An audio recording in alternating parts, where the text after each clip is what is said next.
Bertepatan dengan Hari Kemerdekaan RI ke-79 dan 19 tahun Perjanjian Damai Helsinki, berbagai proyek pembangunan infrastruktur di Aceh telah membantu memperbaiki kondisi masyarakat.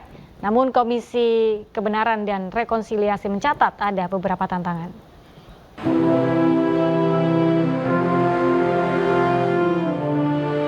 19 tahun perdamaian adalah bukti kekuatan dan ketahanan masyarakat Aceh di tengah berbagai tantangan. Pembangunan infrastruktur di Provinsi Aceh mulai terlihat meski sejumlah butir kesepakatan dalam Perjanjian Damai Helsinki belum dapat diakomodir oleh pemerintah pusat. Di antaranya lambang dan bendera Aceh yang masih belum disetujui. Masyarakat Aceh pun mulai pulih dari trauma masa konflik dan bencana tsunami.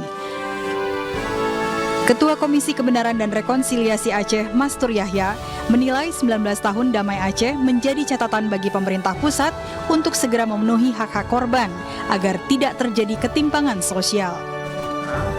Yang ketika MOU itu sudah sepakat menghentikan perang atau di era damai ini itu harus semakin diminimalisir sehingga hilang ya.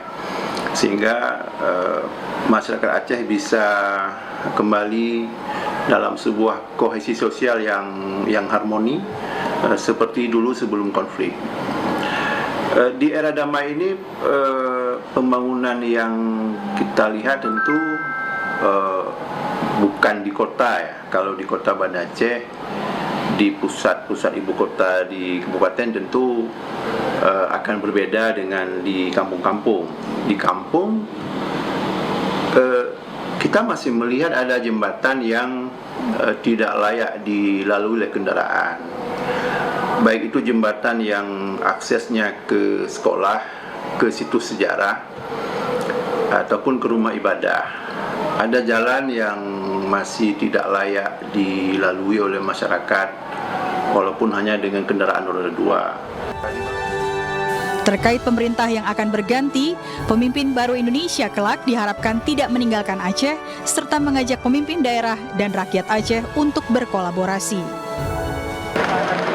Yang paling penting hemat saya adalah mengembangkan sumber daya manusia.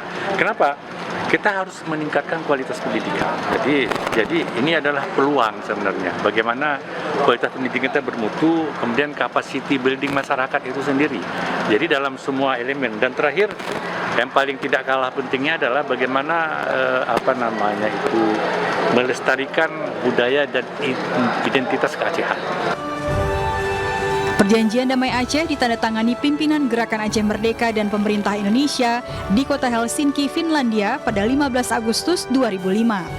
Perjanjian damai bersejarah ini belakangan menjadi contoh penyelesaian konflik di beberapa negara.